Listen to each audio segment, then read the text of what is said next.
arba'atu asya'a.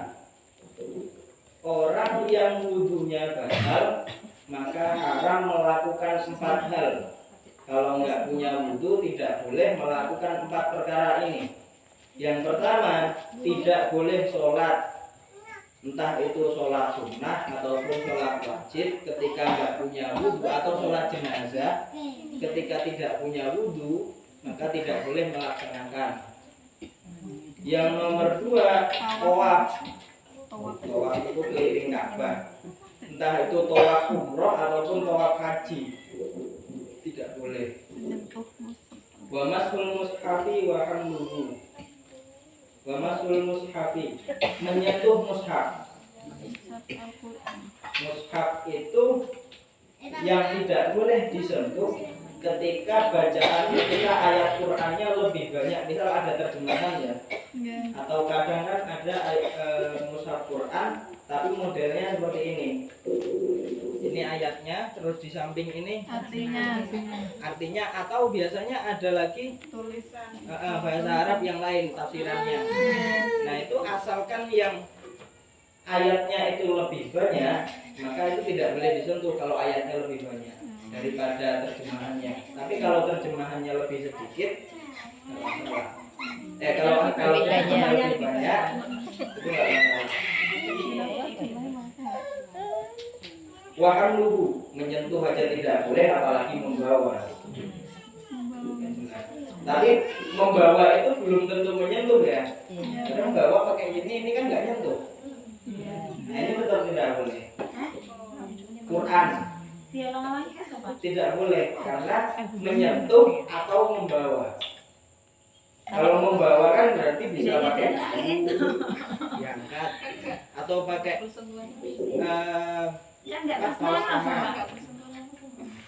tidak boleh karena kecuali darurat ya Bu, kecuali darurat. Misal ada Al-Quran jatuh, kita nggak punya wudu maka harus segera di.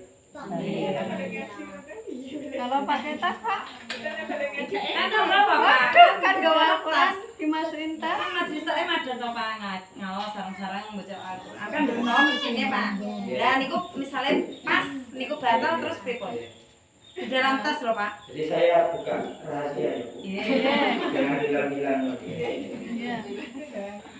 Ini mazhab Syafi'i. Jadi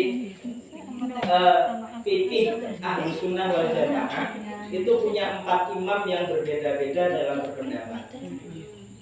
Pertama ada Hanafi, yang kedua ada Imam Hanafi punya murid Imam Syafi'i, Imam Maliki dulu. Imam Hanafi punya murid Imam Maliki, Imam Maliki punya murid Imam Syafi'i, Imam Syafi'i punya murid Imam Hambali. Jadi 4 imam yang diikuti dalam mazhab, dalam ahlu sunnah wal jamaah ini semuanya saling berguru. Tapi tidak semuanya sependapat. Di mazhab Maliki atau di mazhab Hanafi saya lupa, itu menyentuh mushaf. Nggak usah pakai mic, takut dengar yang lain. Salah paham takutnya Bu. Menurut Maliki, nyentuh mushaf itu tidak harus pakai wudu. Menurut mazhab Maliki atau Hanafi saya lupa. Tapi antara 2 imam itu, kalau nggak Hanafi, Maliki, menyentuh Quran itu tidak harus pakai wudu. Nah, jadi ketika kita melakukan sesuatu dan ternyata itu tidak boleh di mazhab kita, tapi setelah kita melakukan itu ternyata di mazhab lain memperbolehkan, nah itu berarti sah, nggak masalah. Karena masih ada yang memperbolehkan. Tapi syaratnya tidak untuk jipuk gampangnya kok Bu. Tidak boleh hanya diambil gampangnya. Misal usah wudu lah tak mau Quran bae wong mazhab Maliki karo Hanafi itu gak wajib wudu. Nah itu berarti cuma ngambil gampang. Yang penting tidak ngambil gampangnya.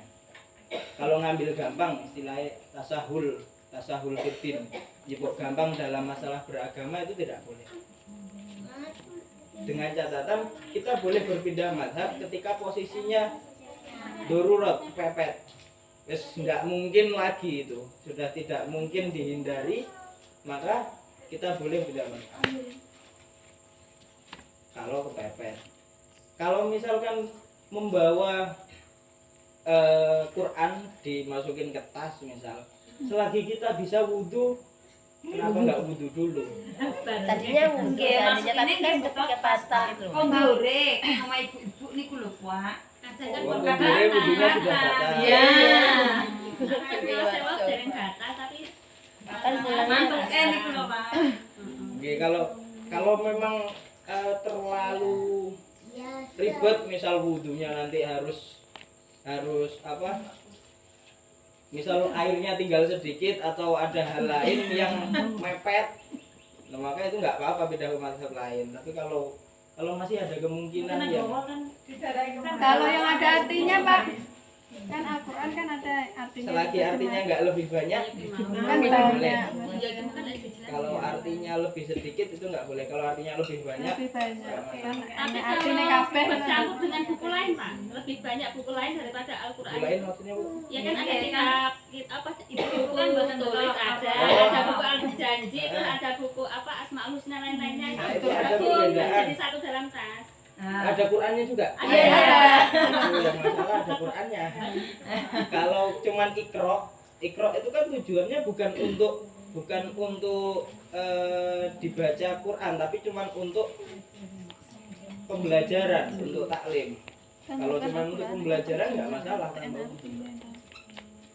Tapi kalau Yasin beda lagi, Bu. Kalau Yasin itu kan niatnya orang yang membaca itu memang untuk membaca Yasin, baca Quran. Kalau Iqra kan enggak, Iqra-nya orang itu membaca Iqra itu tujuannya untuk belajar. Bukan untuk membaca Quran, tapi tujuannya untuk belajar. Nah, Besok aku ngentot.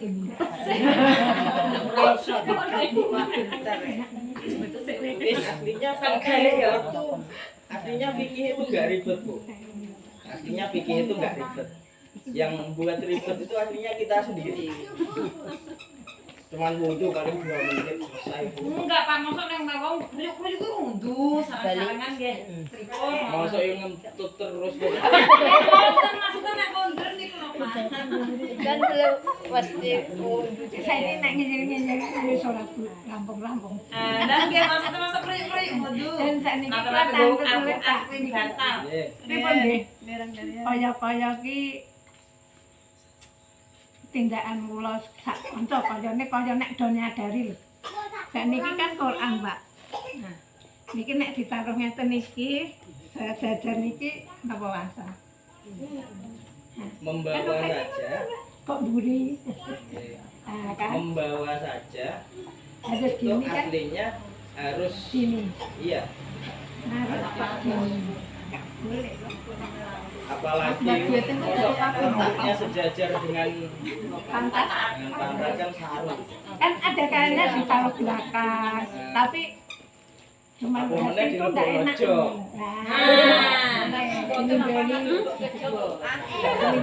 Jadi dimasukin gejol. Nek sak pengertian kok nggih sak kok mburi. Jadi Nah, sing cilik yang tujuannya nama enak itu ya boleh. untuk menghormati Quran. Quran itu kan dawuh Gusti Allah. Quran itu kalamullah. Jadi kalamullah itu harus dihormati. Kalau kita saja di ilmu pengetahuan, buku matematika atau buku lain saja kita membacanya harus di meja, masuk Al-Quran ditaruh di bawah. Padahal Al-Quran itu kan isinya kalamullah semua. Dawuh Gusti Allah. Menyentuhnya saja harus pakai wudu, harus dalam keadaan suci baru boleh menyentuh. Kalau membaca nggak masalah tanpa menyentuh, kalau baca nggak perlu punya wudu nggak. Tapi beda kalau head membaca aja nggak boleh.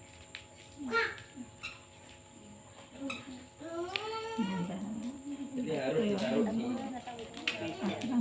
Aku bawa tapi enak. tujuannya Tapi ya untuk menghormati, untuk menghormati.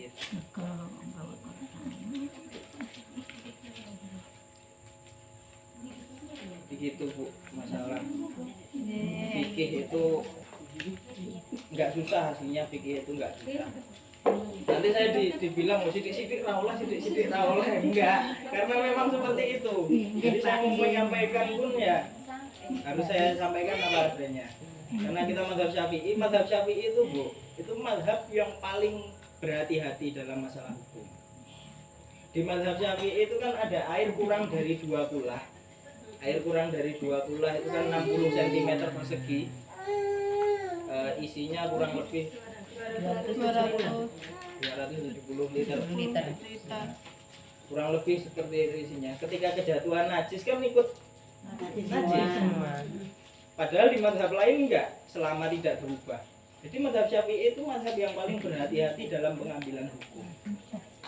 Jadi karena di Indonesia ini masih jarang ada daerah yang kekeringan, jarang ada daerah yang jarang air, maka kita di Indonesia ini mayoritas mazhab Syafi'i karena mendukung untuk bermazhab Syafi'i.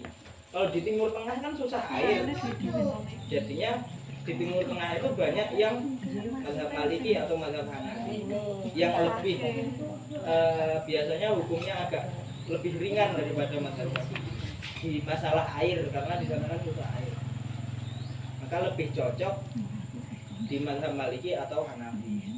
Kalau di Indonesia ini kan jadi bermazhab itu harus disesuaikan juga dengan kondisi daerahnya. Kalau kondisi daerahnya banyak air ya Syafi'i aja. Karena mendukung. Lanjut ya Bu. Wa yahrumu 'ala junubi sittatu asya'a. Nah, sekarang orang yang junub itu orang yang hadas besar. Hadas besar itu bukan yang dimaksud di sini bukan haid, nanti haid ada lagi di belakang. Seseorang yang hadas besar setelah berhubungan suami istri atau kalau laki-laki setelah mimpi basah itu tidak boleh melakukan 6 hal. Yang pertama, tidak boleh sholat walaupun dia punya wudhu, karena harus mandi besar dulu. Terus tidak boleh tawaf sama seperti orang yang nggak punya wudhu. Wa masul mushafi wa hamluhu, menyentuh membawa mushaf tidak boleh. Walu fil masjidi, berdiam diri di masjid. Masjid ya, masjid itu tempat yang boleh diiktikafi. Jadi syaratnya masjid itu tergantung orang yang mewakafkan. Syaratnya masjid itu harus orang, tergantung niatnya orang yang mewakafkan. Kalau orang yang mewakafkan itu niatnya hanya musola, maka orang yang haid pun boleh masuk. Jadi batasan masjid itu bukan karena bangunannya besar terus masjid, enggak. Tergantung orang yang mewakafkan. Kalau yang mewakafkan hanya wes yang penting ini untuk tempat sholat, nggak bilang menjadi masjid ya wes, berarti bukan masjid. Karena syaratnya masjid itu satu harus wakaf. Saya mewakafkan tanah ini untuk dijadikan masjid. Nah itu baru tidak boleh masuk berdiam diri orang yang junub di situ. Berdiam diri ya beda kalau lewat. Catatannya berdiam diri. Wa qiraatul Qur'ani, membaca Quran. Baik walaupun tidak menyentuh. Membaca Quran walaupun tidak menyentuh tidak boleh bagi orang yang junub besar. Tapi ini niatnya memang niat membaca Quran, bukan untuk zikir. Kalau zikir nggak masalah. Atau ngelalar, misal orangnya penghafal Al-Quran, hafidhoh misal, tapi takut hafalannya hilang, terus dia ngulangi hafalannya, diniati ngulang hafalan, itu nggak masalah. Terus hal yang tidak boleh dilakukan ketika haid ada 10. Yang pertama sholat, kedua tawaf sama seperti yang awal, terus menyentuh mushaf, membawa mushaf, berdiam diri di masjid, wa qiraatul Quran, membaca Quran, puasa, cerai tidak boleh dilakukan oleh suami, maksudnya tidak boleh dicerai. Wal mururu, lewat di masjid. Kalau orang yang haid itu tidak boleh lewat di masjid. In khofatal withahu, ketika dia khawatir akan mengotori masjid, misal takut bocor, netes, itu nggak boleh lewat. Apalagi masuk. Kalau dia merasa aman, nggak mungkin menetes, udah ada perasaan ini kayaknya nggak aman lah, nggak akan netes, itu nggak masalah kalau lewat. Kalau cuma lewat ya, kalau sampai berdiam diri itu nggak boleh. Misalnya pun Pak, Gimana? misal lihat serambi masjid pun. Enggak boleh. Nah itu tadi tergantung niat dari si orang yang mewakafkan. Kalau orang yang mewakafkan itu termasuk serambi-serambinya, maka serambi-serambi itu masuk masjid juga hitungannya. Jadi nggak boleh. Nggak boleh. Jadi kita untuk berhati-hati nggak usah. Karena kita nggak tahu kan orang yang mewakafkan itu niatnya sampai ke serambinya atau tidak. Jadi untuk berhati-hati nggak usah. Kalau memang nungguin suaminya lagi sholat, lagi jumatan, ya di parkiran aja. Agak jauh nggak masalah. Pak misalnya Pak, niate niku pertama wakafnya kanggo musola. Lah kalian masyarakat niku di dalam masjid niku pripun? Saya lupa, saya pernah bahas ini. Ini jadi PR saya aja ya. Saya nggak berani jawab. Saya nggak berani jawab. Ini pembahasannya agak panjang ya. Iya, Pak. Perubahan wakaf itu agak panjang pembahasannya. Nanti ada perbedaan pendapat juga. Kalau pendapat yang kuat, insya Allah itu nggak boleh. Kalau pendapat yang kuat itu insya Allah nggak boleh. Perubahan karena sudah wakafnya itu sudah berubah. Kalau belum sama sekali itu boleh. Kalau belum sama sekali mau mewakafkan masjid itu kan nggak masalah. Tapi kalau perubahan, seingat saya dulu pernah membahas ini sama teman-teman waktu itu. Tapi ada perbedaan ulama, perbedaan pendapat. Nanti saya carikan bu. Saya nggak berani jawab. Tapi kan di jalur ini kan nggak ada masjid satu sama sekali Pak. Makanya besok dicari kan. Saya carikan. Enggak enggak bisa jawab. Jadi lihat kondisi juga. Kalaupun memang kondisinya kepepet kayak gitu, maka nanti saya carikan yang memperbolehkan. Saya carikan yang memperbolehkan karena kondisinya memang kepepet. Ini masalah sing head kali sedih itu kan boten langsung membaca Al-Qur'an nggih. Tapi niki seumpamane nggih, lare kula niku maos Qur'an, napa apalan ngoten. Nggih. Supe napa klentu. Lah kula niku kimote ngoten langsung mboten, Mbak. Posisinya head. Nggih. Enggak masalah karena niatnya itu bukan niat membaca. Heeh. Yang penting niatnya bukan mengingatkan. Mengingatkan. niatnya bukan membaca Quran. Kalau niatnya membaca Quran itu nggak boleh. Nggak mengingatkan boleh kan, Pak? Iya. Lah Pak, nak wayah Yasin tadi ngoten itu kan sama-sama. Nah, kadang nggak semojo Pak, belum ini. Ceplosan. Nah, Sengaja mau gimana lagi? Puasa langsung aja ngombe jare tok. Karena sengaja. Kan semojo. Oh lali deh. kan nggak maksudnya kan mesti kan bener maksudnya.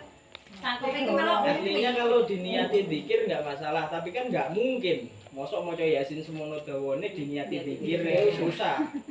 nggak membaca Pak, mesti kan temennya membaca. Kita kan nggak Lupa. kita megang buku Yasin. Nah, ikut mesti otomatis ikut dengar mesti cangkupnya itu Mulut Ya, ikut. Nggak masalah itu kan nggak ada maksud sama dia. Bahasa. Jadi di sini ada perbedaan satu ya Bu. Perbedaan antara orang yang junub dengan orang yang haid. Kalau orang yang haid kan tidak boleh berpuasa. Kalau orang junub ini nggak masalah puasa. Walaupun dia, nah kerinan Pak. tapi otomatis dia kayak misalnya poso kan berarti Nggak. misalnya kawanan tang ini subuh kan berarti nggak sholat. Tapi wudhunya, tapi kan syaratnya puasa itu kan niatnya setelah sholat isya baru boleh niat. Batasan niat puasa itu kan setelah sholat isya sampai subuh, itu batasan niatnya. Di malam harinya sudah niat. Misal besok kan bentar lagi puasa. Setelah terawih, terus biasanya kan niat bareng-bareng ya. Iya. Setelah niat itu, terus Mohon maaf ini, nanti sampai rumah hubungan suami istri. Habis itu langsung tidur. Tangi kawanan. Belum sempat mandi besar. Nah itu nggak masalah karena orang yang junub itu tidak diharamkan untuk berpuasa. Puasanya misalkan bangun jam 5:30 berarti masih ada waktu sholat subuh, ya langsung mandi habis itu sholat subuh. Puasanya tetap sah, jangan terus dibatalkan. Aduh aku lali kak. Mandi besar iki sholat poso aku gak sah ini. Gak masalah karena enggak. Yang nggak boleh itu kalau kondisinya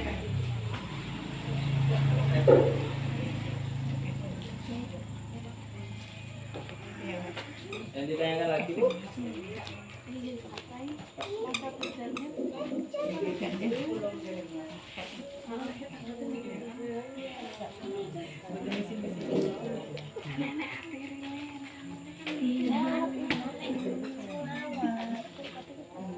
Ada Bu yang ditanyakan? Tapi kalau mandinya diteruskan nggak mandi sampai zuhur Pak? Dijarak. Ya puasanya tetap sah. Puasanya tetap sah. Jarak. Mau sampai buka pun puasanya tetap sah. Ini masalahnya kan nggak sholat subuh, nggak Sholat zuhur. zuhur. Rugi sendiri. Kalau puasanya besok-besok ya nggak perlu dikodok. Puasanya sah. Tapi kan sholatnya harus dikodok itu. Bukan harus dikodok, wajib banget. Ditinggalkan dengan sengaja wajib segera dikodok.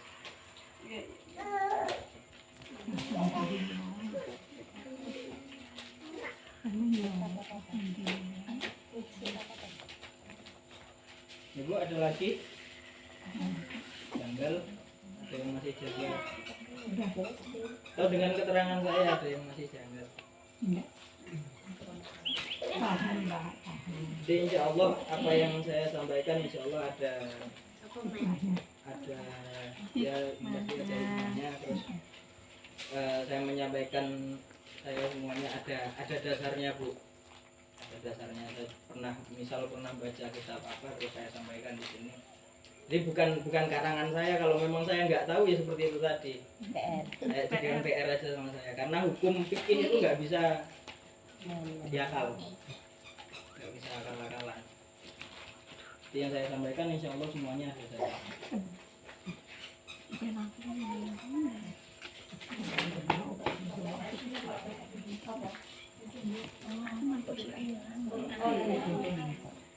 Sudah? Iya, Pak. Terima kasih. Kurang lebihnya mohon maaf. Assalamualaikum warahmatullahi wabarakatuh. Waalaikumsalam warahmatullahi wabarakatuh. Rafi Rabbuna Nabi